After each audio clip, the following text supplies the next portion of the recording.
Good evening, and welcome back to Dreamward Stories. Before we begin, make yourself comfortable. Let your body settle into the bed, the chair, or wherever you are resting tonight.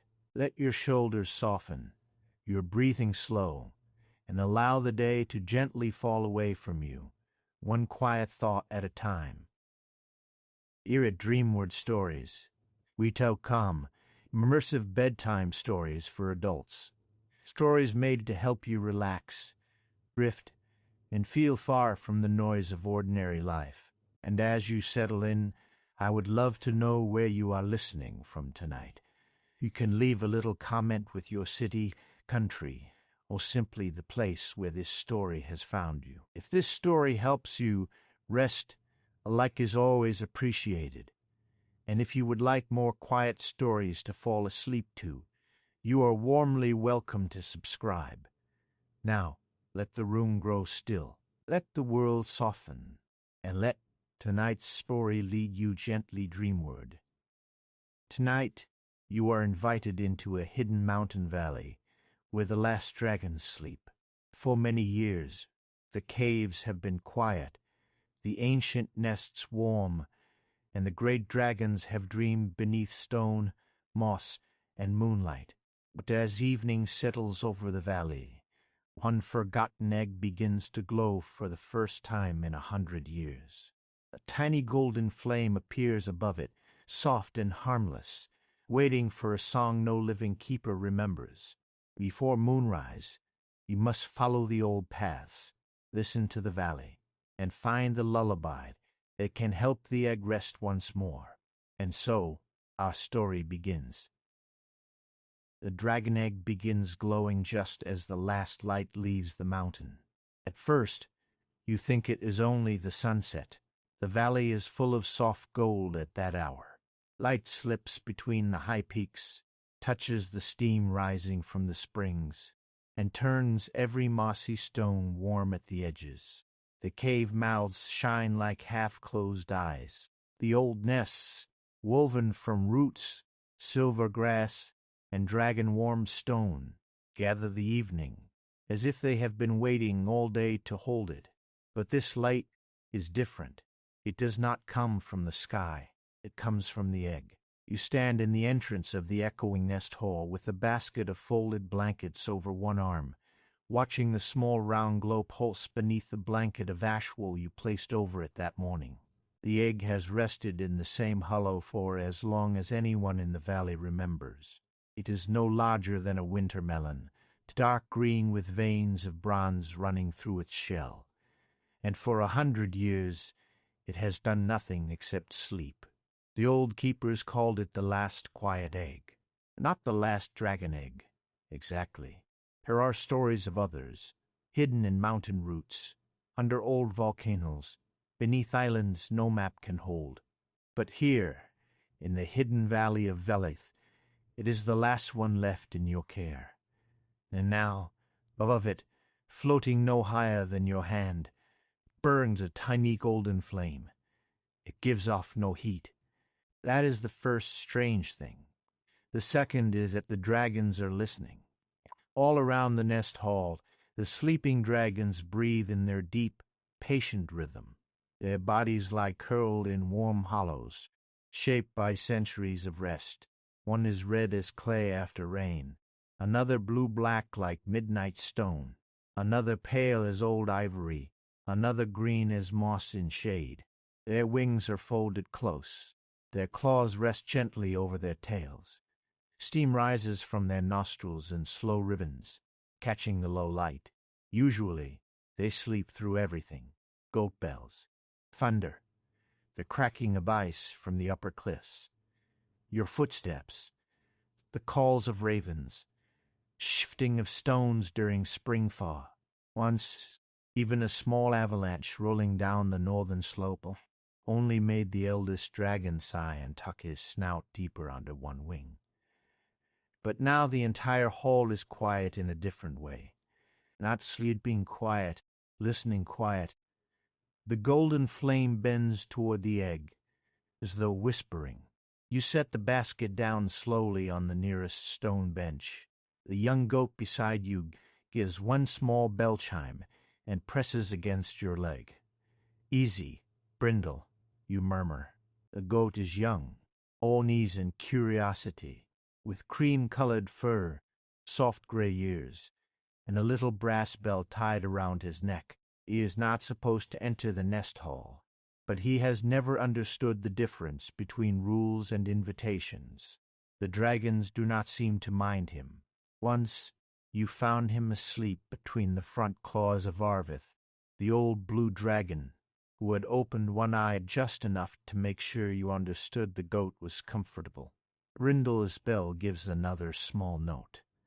A golden flame flickers. Across the nest hall, something shifts, not one of the younger dragons, not the pale one by the spring vent, or the green one tucked beneath the high ledge. The eldest, Tharoon. His name is older than the valley path, and deeper than the springs.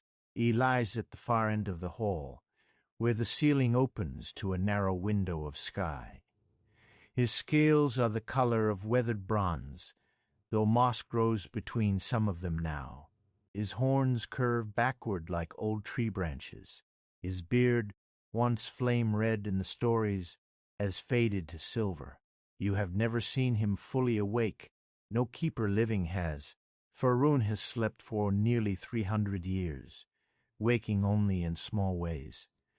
Breath, when snow falls too heavily on the cave roof, a claw twitch when the springs cool, golden eye opening halfway when the valley bells ring at midsummer. Now his eye opens, only one, but in the dim nest hall it is enough to make the shadows lean back. The golden flame above the egg grows still. Tharoon looks first at the egg, then at you. His eye is not frightening. It is vast and tired and full of slow weather. Looking into it is like looking at a mountain lake that remembers every moon ever reflected in it. His voice does not come loudly. It does not echo off the stone or shake dust from the ledges. It arrives like a warm draft through the hall. A lullaby, he says. Then his eye closes. The dragons return to breathing. The flame trembles softly above the egg. Brindle's bell gives a faint, uncertain chime. You stand in the warm hall, listening to the last of Tharoon's words settle among the nests. The lullaby. You know what he means. Not fully, but enough.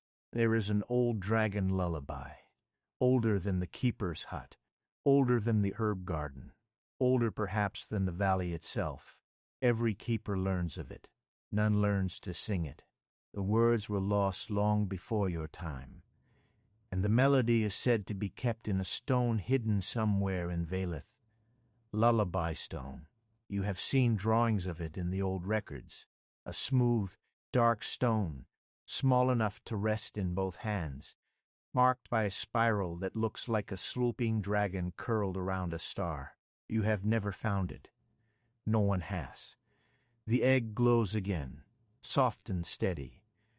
The tiny flame leans toward you. Outside, evening gathers in the high valley. Moonrise is still some hours away, but not many.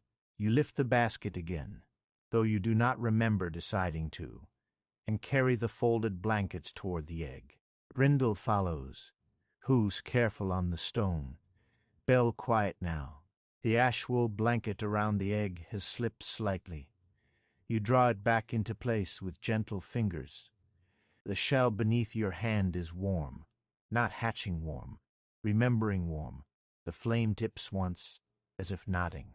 In the far caves, a dragon exhales in sleep, and the sound moves through the valley like distant surf. You look toward the nest hall entrance. Beyond it, the path curves down past the steaming springs, over the moss bridge, through the keeper's garden, and toward the hut where your fire is waiting low. The day had been ordinary. Now it has changed shape. You have until moonrise to find a song no living keeper remembers. The keeperess hut sits beneath, two leaning pines at the edge of the Dragon Valley. From a distance, looks small compared to the caves, almost shy. Its roof is made of dark shingles weighted with smooth stones. Its chimney leans slightly to the left, not enough to be repaired, only enough to give it character. Warm light glows behind the little round windows, and smoke rises in a thin blue thread into the evening air. By the time you reach it, the sky has turned violet. The valley below the caves is quiet but never empty. Steam lifts from the springs in white ribbons. Moss spreads over the stones like a soft green shawl. Tiny blue flowers grow in the cracks where dragon warmth keeps frost away even in winter. Above the cliffs the first stars begin to appear, faint and careful. Brindle trots ahead, then stops at the door as if he owns the hut. His bell rings once. "You may enter," you tell him, opening the door, "since you would have anyway." Inside, the hut is warm with the familiar smell of firewood, dried herbs, leather, wool, and old smoke. Bundles of mountain thyme hang from the rafters. A copper kettle rests beside the hearth. Shelves line the walls, crowded with jars, folded cloths, salves, brushes for polishing dragon scales, small tools for cleaning claw beds, and more books than a hut to size should reasonably hold. Your cloak hangs by the door, heavy with the scent of rain from 2 days ago. You take it down and fasten it around your shoulders. The task settles in front of you like a path at dusk. Find the lullaby stone before moonrise. Move to the largest shelf, the one above the writing table. There, bound in cracked leather and old dragon hide, are the keeper journals. Each keeper left something behind. Some wrote neatly, some wrote with ink splashes and hurried margins. One, long ago, preferred drawings of weather and dragons sleeping in different positions. Another wrote mostly recipes for poultices, and complained about goats. You light the table lamp. The flame brightens gold. Brindle climbs onto the hearthrug and begins chewing the corner of a folded cleaning cloth. You remove it from his mouth without looking away from the shelf. "The lullaby stone," you say softly. The journals do not answer. Books rarely do, except in stories and in the old dragon library, and even there, only if they feel properly asked. You begin with the most recent journal. Keeper Orlin, who taught you to brush soot from dragon nostrils, and never stand directly in front of a sleeping sneeze. His handwriting is broad and steady. You turn past records of winter temperatures, scale-shedding seasons, herb mixtures, cave repairs, the year the western spring ran silver, the summer when Thurwin opened one eye for 3 breaths and looked at the moon. Near the middle, you find a line underlined twice. "The quiet egg hummed today. Not a hatching sound, not a cracking sound. More like a memory trying to find a door." You lean closer. Below it, Orlin has written, "If it wakes in earnest, seek the old song. The stone is not in the hut. It is not in the nests. It is where warmth remembers water." You read the sentence again. "Where warmth remembers water." Outside, steam drifts across the window. The springs, or perhaps the moss bridge, where warm water runs beneath the stones all year. You turn more pages, hoping for clarity, but Orlin has drawn a sleeping goat on the next page with a note. This creature has eaten 3 map corners, and shows no shame. Brindle sneezes by the fire. You close Orlin's journal and reach for an older one. Keeper Sava. Her handwriting is narrow and flowing, like grass in wind. She writes of herbs, weather, dragon dreams, and the songs that sometimes moved through the caves when no one was singing. Near the back, you find a pressed white flower, thin as paper, and beneath it a few lines. "The lullaby stone cannot be found by searching with urgency. Dragons do not trust urgency. They trust care repeated until it becomes weather. A bell will help, a young bell, if possible." You look at Brindle. He looks back, chewing nothing now, his little brass bell resting under his chin. A young bell, you say. He flicks one ear. The hut feels warmer. You copy both clues onto a scrap of parchment, where warmth remembers water. A young bell will help. Then you add what Tharuin said, though the words need no writing. The lullaby. You pack simply. A wool blanket, a small lantern, a pouch of dried moon mint, a jar of scale balm, because habits are difficult to set down. A scrap of parchment, a heel of bread, a little bag of sweet oats for Brindle, though you pretend they are for emergencies. Before leaving, you step to the hearth and lower the kettle away from the flame. The hut has been yours for years, but it still carries the presence of everyone who lived in it before you. The scratches on the table, the uneven shelf, the dent in the kettle, the brew cup with a crack down one side that never leaks if held gently. You take the blue cup from its hook and fill it with warm herb tea. Not because you have time to linger, because dragons do not trust urgency. You drink standing by the door, watching the valley darken. The tea tastes of time, honey, and smoke. The egg's glow is not visible from here, but you know it is still shining in the nest hall. You imagine the tiny golden flame floating above it, patient and silent, waiting for a song. Brindle nudges the door with his nose. His bell rings. A young bell will help. Yes, you say, pulling the door open. I heard. The evening air meets you, cool and damp from the springs. Together, you step out onto the path. The first place to go is where warmth remembers water. The path to the steaming spring winds down through moss and stone. At night, the valley becomes larger. During the day, you know every slope and hollow by sight. You know where the dragon grass grows thickest, where the red moths gather in summer, where the ground warms before snow melts. You know which stones shift underfoot and which roots cross the path in inconvenient places. You know the way as a keeper knows a familiar room in darkness. Up under violet sky and her early stars, the valley opens in a different way. The caves breathe behind you. The springs whisper ahead. The moss gives off its green, rain-like scent. Somewhere high on the cliffs, a night bird calls once, and then decides the valley is too peaceful for further comment. Brindle walks beside you, surprising seriousness. His bell makes a soft note with every few steps. Not loud, not sharp. A small bright sound moves through the steam and returns softer. The main spring lies in the hollow cupped between black stones. Warm water rises from deep underground, clear as glass, and flows into shallow pools before threading down toward the river. In daylight, the spring is pale blue. At night, it reflects the stars so clearly that it seems to have borrowed another sky. You kneel beside the water. Steam warms your face, where warmth remembers water. The spring has always been warm. But what does water remember? You hold the lantern low.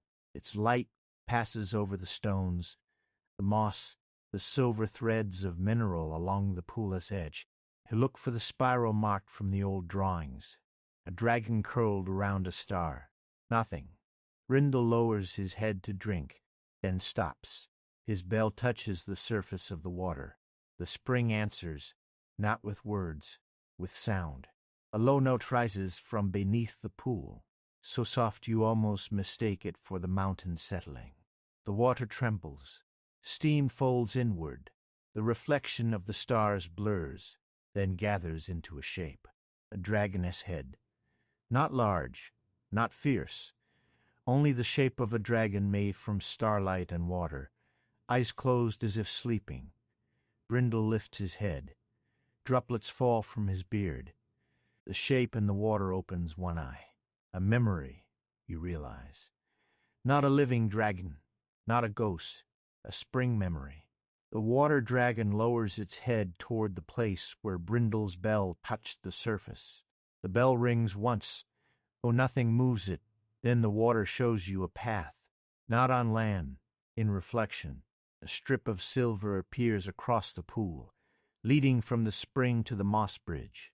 It glows only in the water, but when you look behind you, the real path is unchanged. Brindle bleats quietly. The spring memory closes its eye. The image scatters into ripples. You rise slowly. "Thank you," you say to the water. The spring gives one warm bubble, which may or may not be an answer. Follow the reflected path as best you can. It is strange, walking by what the water shows rather than what your eyes can see. The path curves around a stone you would normally step over, then leads under the leaning pine where the moss is thickest, then down toward the bridge that crosses the little ravine between the springs and the old dragon library. The moss bridge is not really a bridge, though everyone calls it that. It began as 3 fallen trees, long ago, laid across the ravine by some keeper whose name is now moss too. Over time, warm mist from the springs covered the wood in green. Then roots took hold. Then small flowers. Then silver lichen. Now the bridge is a living thing, soft underfoot and strong beneath, arching over water that glows faintly from the minerals below. You step onto it carefully. Brindle follows with more confidence than wisdom. Halfway across, his bell rings.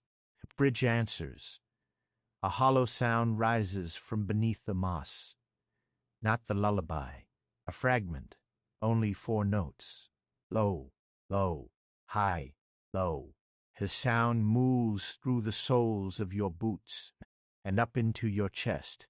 The moss lights faintly beneath you, each tiny leaf holding a speck of gold. Brindle stands very still. You kneel and press one hand to the bridge.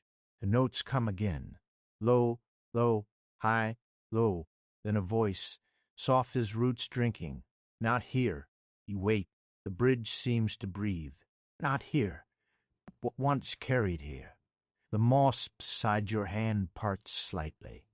Beneath it lies an old scale, not loose and bright like those shed by younger dragons. This scale is ancient, dark bronze at the edge, worn smooth by time and water. A mark has been carved into it, the spiral of a sleeping dragon around a star. Your fingers close around it gently. The scale is warm. A memory rises. You see, not with your eyes, a keeper crossing the bridge long ago. Night around them, a bundle in their arms, a stone tucked into wool, a dragon walking beside them, smaller than the sleeping giants now in the caves, but still great enough that the bridge trembled under its careful steps. The keeper pauses. The dragon lowers its head. The stone sings. The memory fades. You sit back on your heels, holding the scale. The lullaby stone was carried over the bridge, but it did not stay here. A clue, not an answer. On the underside of the scale, another mark has been scratched, smaller, almost hidden. 3 wavy lines. The steaming spring? No. You have just come from there. The old bathing pools, the waterfall, or the place where the hot spring runs under the cold stream. The place keepers call the meeting water. Brindle nudges your sleeve. His bell rings once. Across the ravine, toward the darker part of the valley, something answers. A sound like stone remembering music. The meeting water lies beyond the herb terraces, where the warm stream from the springs crosses the cold water descending from the snowline. It is not far that the path bends through shadow. The old Dragon Valley is shaped like a cupped hand, with the nest caves at one end. A keeper is hut near the center, and smaller paths branching toward springs, meadows, libraries, and hollows where dragons once walked awake beneath the sun. Now many of those paths are half hidden. Moss softens them. Ferns lean over them. The valley does not abandon what is unused. It simply covers it gently until needed again. You carry the ancient scale in your pocket. It rests against your hip, warm through the cloth. Brindle walks ahead now, nose low, as if following a scent made of sound. At the herb terraces, you pause. The moon has not risen yet, but the sky behind the eastern ridge is beginning to pale. There is time, oh, not enough to waste. Rows of sleepy plants climb the slope beside you. Dragon mint, moon thyme, silver nettle, ash lavender, and the broad-leafed herb used to ease stiffness in old wings. Their labels, carved into flat stones, are dark with dew. At the top of the terraces stands a low cottage, built into the hillside. A small lamp burns in its window. You had not meant to stop there. The door opens anyway. Mara, the mountain herbalist, stands in the doorway with a shawl around her shoulders and a candle in one hand. She is older than you, though not old enough to have known the lullaby. Her hair is long and gray, braided down her back with sprigs of dried lavender tucked into the braid. She lives near the terraces. As she says, plants speak more clearly when people do not interrupt them. Tonight she looks at Brindle first, then at you, then at the pocket where the scale rests. So, she says quietly, the egg has remembered. You are not surprised she knows. In Valeth, news travels strangely. Steam carries some of it. Bells carry the rest. A frame appeared, you say. Thoreau woke enough to speak. Mara's eyebrows lift slightly. That is a large enough thing for one evening. He said, the lullaby. Of course he did. She steps aside. Come in for a moment. The cottage smells of roots, warm wax, dried flowers, and the dark sweetness of mountain honey. Bundles hang from the beams. A small fire burns in the hearth. On the table sits a bowl of chopped herbs, a stone mortar, and 3 cups already waiting, as if she expected you and the goat both to need one. Brindle begins investigating a basket of dried leaves. Not those, Mara tells him. He removes his nose, offended, but obedient. You show her the scale. Mara takes it in both hands, respectfully. Her thumb traces the spiral mark, then the 3 wavy lines. The meeting water, she says. I thought so. But the stone will not be there. She gives the scale back, not unless it has changed its mind, which stones do sometimes, though they rarely admit it. You sit across from her as she pours tea into the blue clay cups. The tea is pale green and smells like rain on warm rocks. Do you know where it is? You ask. No. She slides a cup towards you, but I know what the 3 lines mean. You wait. Mara looks toward the window. Outside, steam drifts over the herb terraces in slow layers. Warm water, cold water, and the water beneath sleep. The water beneath sleep. The old caves under the nest hall. The ones sealed after the dragons settled into their long rest. You know of them. Every keeper does. Below the worn caves, below even the old library, there are deeper caverns where underground streams move in darkness. Long ago, when dragons still woke each spring and flew over the peaks, they went down there before winter to sing into the stone. Not loud songs, the records say. Deep songs. Songs that told the mountain they were still here. Those caves have been closed for generations. Can they be opened? You ask. Mara smiles very slightly. Wrong question. You look at the tea in your hands. Warmth settles through the cup into your palms. What is the right one? Can they be asked? The cottage grows quieter. Brindle Esbel gives a tiny sound, though the goat is perfectly still. Mara reaches into a drawer and takes out a small cloth bundle. She unwraps it to reveal a piece of black stone, flat and smooth, with a hole through the top where a cord once passed. Not the lullaby stone, she says before you can ask. Only a listening piece. My grandmother kept it.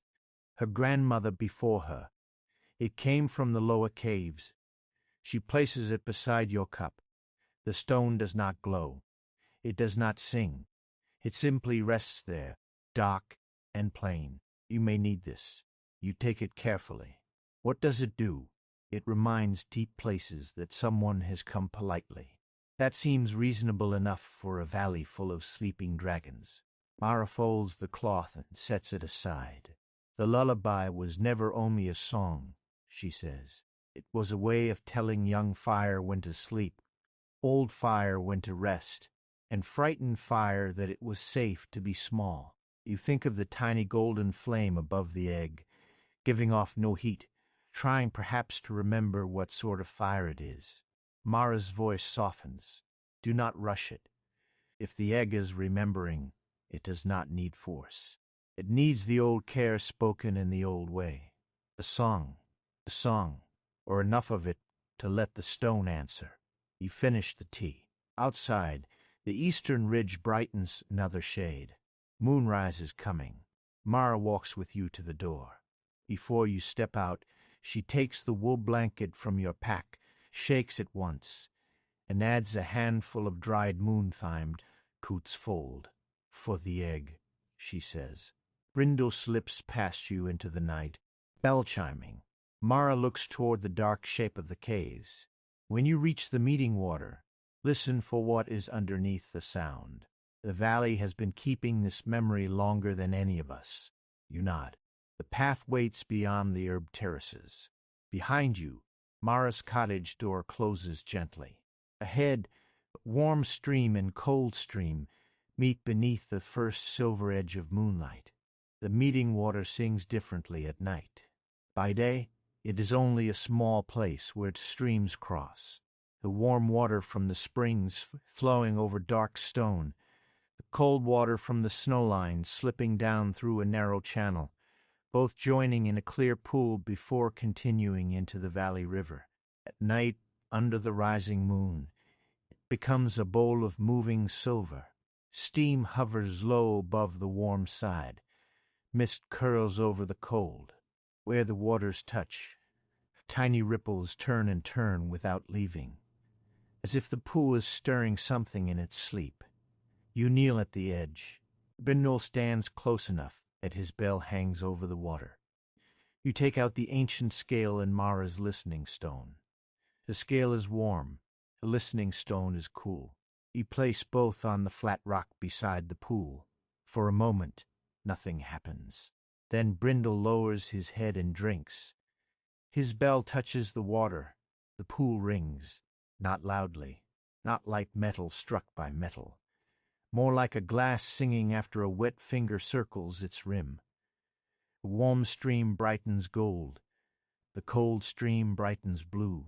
Between them, under the surface, a third current appears, dark, slow, and starry. The water beneath sleep. The listening stone trembles. You pick it up. Its coolness has softened, and now it feels like something held for a long time in a dragon's closed claw. A line appears on its surface, not carved, not written, lit from inside. Under the nest, beneath a breath, ask the sleeping door. The words fade almost as soon as you read them. Across the valley, the nest hall glows faintly. The egg. You rise, tucking the stone scale away. The path back to the caves seems longer now, though your feet know it well. Moonlight spills over the ridge, turning the steam white and the moss silver. Shadows of old dragon ribs, half buried in the cliffs from ages beyond memory, stretch across the ground, like the arches of a ruined cathedral. Brindle trots beside you. His little bell no longer sounds random. Each chime seems to fall into the night at the right place, under the nest, beneath the breath. Ask the sleeping door. The sleeping door is not a place you know, but the nest hall has many doors. Some open to storage rooms where ash-wool blankets are kept. Some open to herb chambers, scale washing pools, and old resting caves. Some have not opened in years. because no one has needed them. One behind Tharun's sleeping hollow is carved directly into the stone and sealed with no lock at all. You have cleaned moss from its lower edge many times. You have never seen it open. When you return to the nest hall, the golden flame above the egg has grown brighter. The dragons sleep around it. Oh, their breathing has changed. It rises and falls together now, like one enormous creature, resting under many skins. Steam gathers along the floor. The eggshell pulses faintly beneath its blanket. You approach slowly. Brindle stays at your side. Tharun does not open his eye this time, but the air near him is warmer. Behind his great curled body, partly hidden by the sweep of his tail, is the sealed door. The stone around it is black and smooth, marked with old spirals worn shallow by time. No handle, no latch, only a circle at the center, just wide enough for a hand. You stand before it and take out Maras' listening stone. Ask the sleeping door. You place the stone against the circle. Nothing. You wait. The dragons breathe. The egg glows. Brindle Esbel hangs silent. Perhaps you think, asking is not touching. You remove the stone and rest your palm against the door. The stone is warm under your other hand. The old scale warms in your pocket. The little golden flame above the egg bends in your direction. You speak softly. I have come for the lullaby, not to wake what should sleep, only to help what is remembering. The door remains still. Then, because the valley has always preferred care to cleverness, you add, please. Brindle's bell rings. The door exhales. A line of darkness peers around its edge, and warm air moves out from the crack. It smells of deep stone, old water, dragon smoke, and something sweet you cannot name. Not flowers, not honey, something older than both. The door opens inward. Behind it, steps descend into the mountain. They are wide enough for dragon feet. You lift your lantern. The flame inside it turns gold. Tharun sighs in his sleep. The sound rolls through the hall, low and gentle. It is not a warning. It is closer to permission. You look back once at the egg. Its shell glows steadily. The tiny flame remains above it, patient and small. Then you step through the sleeping door, and Brindle follows, bell chumming softly behind you. The stairs beneath the nest hole descend in a slow spiral. They are carved from the mountain itself, worn smooth in the middle by feet much larger than yours. Your lantern paints the walls in amber light. Here and there, old mineral veins catch the glow and answer with blue, green, and soft white sparks. The air is warm, but not close. It moves gently upward, as though the mountain is breathing through hidden passages. Brindle walks carefully. His bell sounds different underground, rounder, older. Each note travels ahead of you, and returns after a few breaths, softened by distance. The steps continue downward, until the last light from the nest hall has vanished completely. Above you, the dragons sleep. Below you, water moves in the dark. It is not the quick water of the streams or the bubbling speech of the springs. This water is slower, deeper, sliding through stone that has never seen the sky. At the bottom of the stairs, the passage opens into a cavern. You lift the lantern higher. The lower cave is vast. Its ceiling disappears into shadow. Columns of stone rise like frozen trees. Pools lie between them, black and still, reflecting lantern light in long trembling lines. Along the walls are marks you have seen in the oldest books, spirals, wings, stars, sleeping eyes, flames cupped inside claws. And everywhere, woven through the stone, is sound, not a song yet, the memory of songs. You step forward. The cavern answers with a faint hum. Brindle stops beside you, ears lifted. At the center of the cavern stands a stone basin filled with clear water. Above it hangs a root from some tree far above, pale and smooth, reaching down through the ceiling like a finger touching the dream of the mountain. On the far side of the basin, something moves. A shape, no larger than a house cat, slips between two stones. For a moment, your breath catches at the sight of it. A dragon. Small, golden brown, transparent at the edges, as if made of lantern smoke and memory. Its wings are too large for its body. Its horns are little more than soft nubs. Its eyes shine with the bright, solemn curiosity of something newly alive. The small dragon hatchling from long ago, not living now in the ordinary way, a dream, perhaps, or a memory the cavern has kept warm. It looks at Brindle. Brindle looks at it. The hatchling sneezes a spark that vanishes before touching the ground. Brindle's bell gives one startled ring. The hatchling chirps, pleased. You crouch slowly so you do not tower over it. Do you know where the lullaby stone is? You ask. The hatchling tilts its head. Then it turns and trots away between the columns. Brindle follows immediately. You follow Brindle, which feels less dignified but probably wiser. The hatchling leads you along the edge of the cavern, past sleeping pools and old carvings. Twice it stops to look back, making sure you are still there. Its claws make no sound on the stone. Its tail passes through patches of mineral light and glows gold. At last, it reaches a low archway. Beyond the arch is a smaller chamber. This one is warmer. The walls are covered in smooth scales embedded in the stone, thousands of them, each one placed carefully. Red, bronze, green, blue, ivory, black, silver. A record not written in ink, but shed and kept. The old dragon library, not the upper one, where books bound in scale and hide rest on shelves carved for human hands. This is older. A library of what dragons have left behind. The hatchling walks to the center of the chamber and sits. There, on a stone pedestal, lies a scale-bound book. You recognize it from the keeper records. The Book of Low Songs. It was said to have gone missing after the last great winter sleep began. Its cover is made of overlapping brown scales, each one small enough to have come from a young dragon. A clasp shaped like a curled claw holds it shut.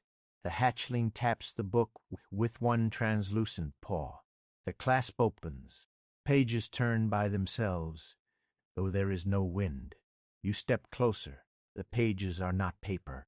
They are thin sheets of pale hide, covered in dark marks that look almost like music, almost like footprints, almost like smoke caught and pressed flat. You cannot read them. But when Brindle's bell rings, one line glows. 4 notes rise. Low, low, high, low. The fragment from the moss bridge. Another line glows beneath it. High, low, low. The hatchling hums softly. The 2 fragments join. Low, low, high, low, high, low, low. Cavern seems to lean in.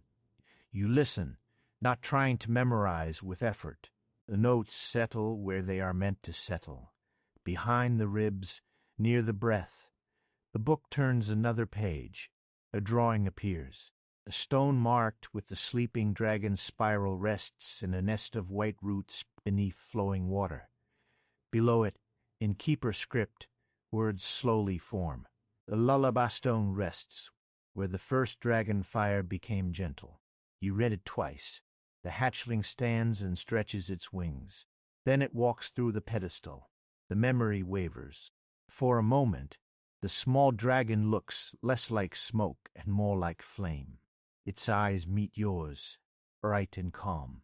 It opens its mouth, not to roar, to sing one tiny note. The note is incomplete, tender, young. It trembles through the scale-bound book and into the chamber walls. Then the hatchling fades. Brindle steps forward, sniffing the empty air where it had been. His bell gives one quiet chime. The book closes itself. In the distance, from somewhere deeper under the mountain, water begins to sing the same 7 notes. Low, low, high, low, high, low, low. A path of mineral light appears along the floor, leading out of the library and down toward the sound. You follow the mineral light deeper into the mountain. The path is narrow now, but not difficult. It curves between warm stone walls and very shallow streams that cross the floor like silver threads. Your lantern has grown dim, not because it is failing, but because the stone itself is beginning to glow. Soft blue light gathers in cracks.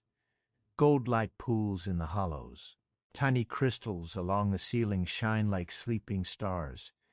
Brindle's bell keeps time. Low, low, high, low, high, low, low. The fragment repeats in your mind without strain. It feels less like something learned and more like something remembered by the body. The path ends at a round chamber. At first, you think it is empty. Then you hear the water. It falls from no visible source. A curtain of clear droplets, descending in the center of the room into a pool so still it reflects every drop for receiving it. Around the pool grow pale roots, smooth and white, curling over the stones like sleeping fingers. Where the first dragon fire became gentle, in the hollow of the roots, beneath the falling water, rests a dark stone, the lullaby stone. It is smaller than you expected, smooth, black, and ordinary, except for the spiral mark glowing faintly at its center. A sleeping dragon curled around a star. Water falls over it endlessly, but the stone does not move. You kneel at the edge of the pool. The chamber warms, not with fire, with presence. This place has been waiting a long time, but it has not been lonely. You reach toward the stone, then stop. Dragons do not trust urgency. Neither do old songs. You sit back on your heels. Brindle stands beside you. The goat seems to understand, in whatever private way goats understand sacred things, that he should not splash in this pool. You take Maris' listening stone from your pocket and place it on the ground. Then the ancient scale from the moss bridge, then the scrap of parchment with the clues, small things gathered with care, laid before the old place like an introduction. I have come from the egg, you say softly. A golden flame is burning above it, thorough nast for the lullaby. The old song is needed before moonrise. The falling water continues. You add, I do not wish to take what should remain, but if the stone is willing, I will carry it back. The pool ripples, and water falling over the lullaby stone parts. Slowly, the stone rises from its root hollow. It floats across the pool towards you, not touching the water. Brindle's bell rings once. The stone settles into your hands. It is warm. Then it sings, not loudly. The chamber fills with a melody so low and soft that at first you cannot separate it from your own breathing. The 7 notes you learned from the bridge and the book are there, but now they are only the beginning. The song moves downward, like a dragon settling into a nest, then upward like smoke rising through a cave roof, then inward, becoming smaller and smaller until it rests in the quiet place beneath thought. You do not understand the words. There may not be words, but images move the song. A young dragon curled around its own tail, frightened by the first spark from its mouth. An old dragon lowering one wing over it. The mountain at night, rain on warm stone. A keeper sitting beside a nest, humming until dawn. Flame learning that it does not have to become a blaze. The song enters your hands through the stone. It passes into your arms, your chest, your throat, not forcing, only offering itself. You hum one note. The chamber answers. You hum the second, low. Then Low again, then high, then low. The lullaby stone glows brighter.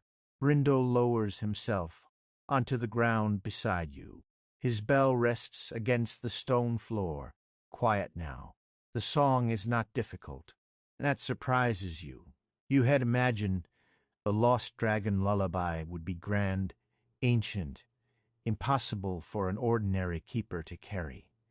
But it is simple, almost plain. It has the shape of rocking, of breathing, of a hand resting lightly on a warm shell. A song made not to impress, a song made to soothe. When the melody has settled enough, you wrap the stone in the wool blanket Mara scented with moontime. The stone continues to hum, soft against the cloth. The water closes over the empty root hollow. On the chamber wall, a line of old dragon marks glows, then shifts into keeper script. Carry gently, sing softly, wake nothing that wishes to sleep. You bow your head to the pool. Thank you. The chamber gives one warm breath. Then the mineral lights along the floor brighten, marking the path back. As you stand, you feel the mountain above you, the sleeping dragons, the nest hole, the egg, the tiny flame, the moon rising over the eastern ridge. There is still time, but not much. You place the wrapped stone securely in your pack, lift the lantern, and begin the climb back toward the sleeping door. Brindle follows close, and for once his bell does not hurry the quiet. By the time you return to the nest hall, moonlight has entered through the high window. It lies in a silver path across the floor, touching the sleeping dragons one by one. The pale dragon's wings shine like frost. The green dragon's mossy back glimmers. Arvith, the blue dragon, exhales a cloud of steam that drifts through the moonbeam and turns briefly to stars. At the far end of the hall, the egg glows brighter than before. The tiny golden flame above it has grown taller, still small, still without heat, but less steady now. It leans one way, then another, as if listening for something it cannot quite hear. The shell beneath it pulses with a slow rhythm, not cracking, not moving, only remembering, with more urgency than before. You walk toward it with the wrapped lullaby stone held in both hands. Brindle stays beside you until the first dragon stirs. It is the pale one near the spring vent. Her name is Elalan, and she has slept for 80 years with one wing folded over a nest of empty shells. She does not wake fully. She lifts her head only a little, eyes still closed, and turns her face toward the stone. Then Arvith shifts, blue-black scales scraping softly against the hollow. Then the green dragon sighs. Then Faroon opens one golden eye. The nest hall is not silent now. It is breathing with expectation. You kneel beside the egg. The golden flame bends toward the wrapped stone. You unfold the wool blanket. Moontime scent rises, sharp and sweet. The lullaby stone rests in your palms, black and smooth, spiral blowing softly. The flame lowers until it almost touches the stone. For a heartbeat, nothing happens. Then the stone sings first 7 notes: low, low, high, low, high, low, low. The flame becomes still. The egg-yez glow steadies. You close your hands lightly around the stone and begin to hum. The first note is quiet, so quiet that it could be mistaken for breath. The second finds the first. The third rises gently, like a wing lifted in sleep. By the fourth, the stone has warmed enough that you feel it through your fingers. The melody continues, simple and old. You do not sing loudly. The song does not need loudness. It was never made for halls or gatherings, or the pride of voices. It was made for a nest, for a keeper sitting close, for a little fire learning the kindness of being small. The dragons listen, their breathing slows. The golden flame trembles, once enfolds inward, becoming rounder, softer, no longer reaching upward, curving down toward the shell. You keep singing, not words, only the melody. Yet as it moves through the hall, the song seems to gather meaning from everything it touches.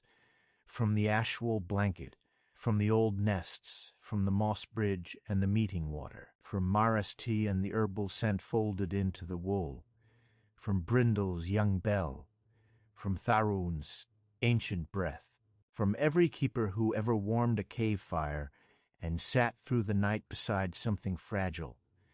The egg glows, then the shell shows an image, not on the surface exactly, within it, a tiny dragon curled inside, not ready to hatch, not trying to break free, only turning in sleep, held by dreams too old for its small body. Around it flicker little flames, golden and harmless, looking for the song that once told them where to rest.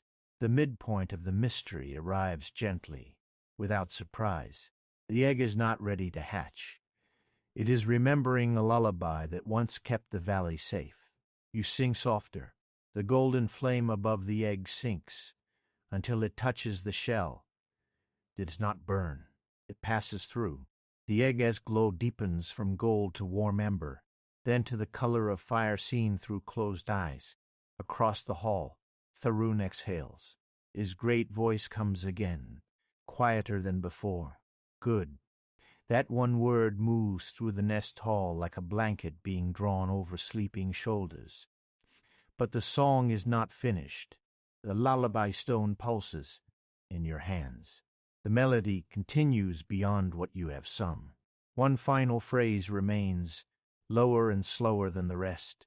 You can feel it waiting in the stone. You begin the phrase. The first note settles easily. The second catches. Not in your throat, in the hall. Something is missing. The stone hums, but the melody does not complete. The egg's glow flickers. The golden flame stirs beneath the shell, uncertain again. Brindle steps closer. His bell rings. The missing note appears in the air, small, bright, young. A young bell will help. You sing the note after it. The stone answers.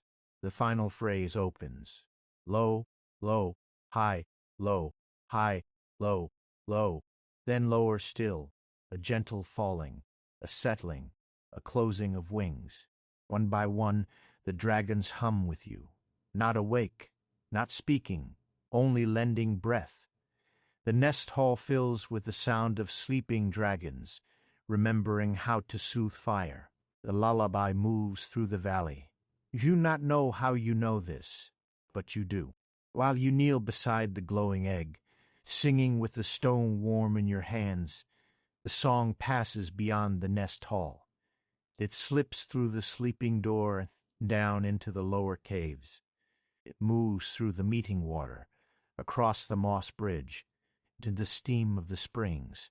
It brushes Mara's herb terraces, the keeper's hut, the warm nests, the old library, the empty fight ledges, and the high cliffs where moonlight rests.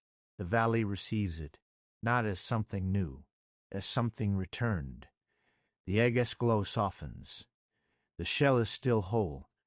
No crack, no stirring, no sign of hatching. But the tiny dragon inside has curled more deeply into rest. You can no longer see it clearly, only the shape of sleep within the amber light. The golden flame appears once more above the shell. Now it is smaller than before, no larger than a candle flame. It bends toward you, then toward Brindle, then toward the sleeping dragons. Then it folds into a small blowing seed and settles on the top of the egg. The lullaby stone grows quiet. For a while, no one moves. Brindle lowers himself beside you, legs tucked beneath him, bell resting against the floor. Tharoon's eye remains half open. You place one hand lightly on the ashwool blanket around the egg. The warmth beneath it is steady now. No urgency, no searching, only sleep. The old dragon's gaze rests on you. The stone, he says. You look down at the dark, smooth stone in your hand. Its spiral mark has dimmed but not vanished. Shall I return it below? Not yet. The answer is so soft you almost miss it. Pharaoh Nessa closes halfway, then opens again. The valley will need to remember more easily now. You understand. Not everything found must go back to where it was hidden. Some things are hidden until the right hands can carry them gently. He wrapped the lullaby stone again in the moontime blanket. The nest tall grows warmer. The loon lowers her pale head back over her old nest. Arvith's tail settles with a sound like stones shifting in a river. The green dragon tucks one claw beneath his chin. The dragons return to their long sleep. But something has changed. Not loudly. Not in a way visitors would notice. If visitors ever came to Velith, the hall seems less forgotten by song. He rise slowly, legs stiff from kneeling. Brindle stands too, shaking himself once. His bell gives a tired little note. You helped, you tell him.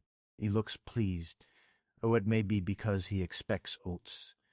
You carry the lullaby stone to a low shelf carved into the wall near the egg's hollow. It is an old keeper shelf, used for things needed close at hand.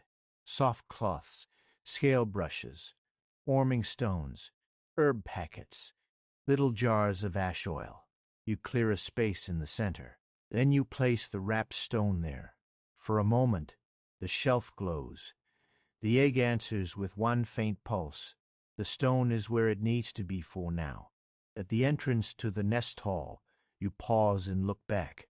Moonlight lies over the dragons. The egg rests in its hollow. The tiny golden seed on its shell shines so softly, it could be mistaken for reflected starlight. You know the work is not finished forever. Keeper work never is. Tomorrow there will be cave fires to tend, herbs to grind, moss to clear, and old scales to polish. You will write what happened in the journal. Though you already know the words will feel too small, you will visit Mara and return the listening stone. You will check the meeting water. You will perhaps find oats for Brindle before he begins eating important documents. But tonight, the valley has what it needed. The old lullaby has returned. Outside, the moon has climbed above the ridge. The path to the keeper's hut is silver and quiet. Steam drifts across it in soft layers. Brindle walks at your side, slower now. The excitement has left his step, replaced by the heavy contentment of a young creature who has been useful beyond his understanding. Mara's cottage window still glows faintly above the herb terraces, but the door remains closed. You imagine her sitting by the fire with a cup of tea, listening to the valley settle. At the moss bridge, you stop. A living bridge glows faintly beneath the moon. Its tiny leaves are silver-tipped, each one holding a bead of mist. You stand there a moment, remembering the first fragment of the song rising through your boots. Low, low, high, low. You hum it once. The bridge gives a warm answer underfoot, not the full lullaby, only enough to say it remembers. At the springs, the water is calm. No starlit dragon shape appears. The pools reflect the moon in perfect stillness. You thank them anyway. By the time you reach the keeper's hut, the fire inside has burned low but not out. The hut receives you with familiar warmth. You hang your cloak by the door. Brindle goes directly to the hearthrug, circles twice, and collapses as if he has personally saved the valley, the moon, and possibly all dragonkind. You give him a small handful of oats. He eats them with great seriousness. Then you wash your hands, set the kettle back near the coals, and sit at the writing table. The journal waits. You open to a fresh page. For a moment, you simply listen. Outside, the dragons breathe in their caves. The valley steams under moonlight. Somewhere below the stone, deep water carries the song in darkness. The egg sleeps safely in its hollow, golden seed resting on its shell. You dip your pen. Tonight, you write, the last quiet egg remembered, the lullaby. The words look simple on the page. Too simple. You sit with the pen in your hand, the fire low beside you, and try to decide how to write the rest. There are facts, of course. Keeper journals need facts. The time of day, the color of the flame, the temperature of the egg, the response of the dragons, the clues found in Orland's journal and Sava's note, the spring memory, the moss bridge, Mara's listening stone, the lower caves, the old dragon library, the hatchling made of memory, the lullaby stone beneath falling water. All of that matters. A future keeper may need it. But facts alone do not hold a song. So after the careful record, you leave a space and write more slowly. Do not hurry the egg. Do not search for the stone, as if it is lost. Ask the valley. Bring a young bell if one is willing. The song is simpler than expected. And Sussex wisdom. You pause. Brindle snores softly on the rug, his bell tucked under his chin. You add one final line. Gentle care can awaken what strength alone cannot, and can also help it sleep again. The ink dries in the quiet. You close the journal, leaving a ribbon between the pages. The kettle begins to whisper. You pour tea into the blue cup with the crack down one side. It does not leak. It never does when held gently. You carry the cup to the small window beside the hearth. From here, you can see part of the valley, the steam rising from the springs, the curve of the path, the dark shoulders of the caves, and the high window of the nest hall glowing faintly with moonlight. Nothing dramatic marks what happened. No roar shakes the mountains. No dragon rises into the sky. No new fire burns on the peaks. The valley is quiet. That is the miracle. The egg sleeps. The dragons sleep. Song has returned not as a triumph, but as a comfort. Drink the tea slowly. The tastes of smoke, herbs, and a little honey from Mara's hives. Warmth settles into your hands. The hot creaks once as night air cools the roof. Ash shifts in the hearth. Log breaks softly into embers. After a while, you take the wool blanket from the chair and wrap it around your shoulders. It smells faintly of moontime now, from where it carried the stone. You could take it to the wash tomorrow, but you suspect you will not.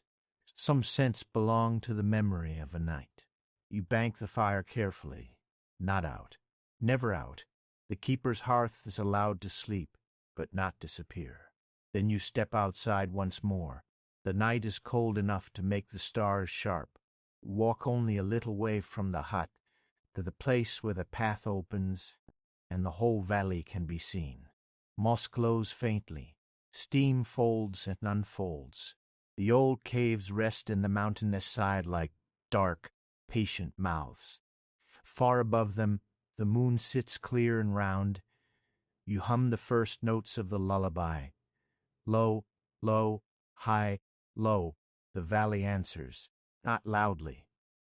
The moss bridge hums under its leaves. The spring releases with one warm bubble. Somewhere in the lower caves, deep water stirs. In the nest hall, perhaps the lullaby stone gives back the rest of the phrase. High, low, low. You let the sound fade. There is no need to sing more tonight. The song knows where it lives now. When you return inside, Brindle lifts his head just enough to confirm that nothing edible has happened without him, then lowers it again. You smile and move quietly around the room. You set the cup in the basin. You fold the spare cloth over the bread. You place your boots near the door for morning. You check the shelf of verbs out of habit, making sure the moontime jar is sealed and the ash lavender is dry. You touch the keeper journal once, lightly, as if thanking it for holding what it can. At last, you climb into the narrow bed beside the hearth. The fireside bed is old, built into the wall beneath the sloping roof. Generations of keepers have slept there after long nights. The wood is worn smooth at the edge where many hands have rested before sleep. A small shelf beside it holds a candle, a matchbox, and a stone carved with the shape of a curled dragon. You pull the blanket over yourself. The hot settles. Outside, the valley breathes. The dragons breathe with it. Slowly, the sounds separate and become familiar. The deep hush from the caves, the faint murmur of springs, the soft shifting of wind in the pines, Brindle's small sleeping breaths from the rug, the quiet tick of cooling embers. The night no longer asks anything of you. The egg is warm. The flame is small. The stone is near. The old song has found its way back to the valley, and for now, that is enough. Your eyes close as the last glow of the fire moves gently over the ceiling beams. Somewhere in the warm dark of the nest hole, the last quiet egg rests beneath its ashwool blanket, golden seed shining softly on its shell. Around it, the last dragons sleep in their mossy hollows, breathing slowly, dreaming old dreams of sky and stone and moonlit wings. And in the keeper's hut, beside the low fire, you sleep too, held by the same quiet valley, while the lullaby continues up beneath the mountain, soft enough for dreams, old enough for dragons, and gentle enough to last until morning.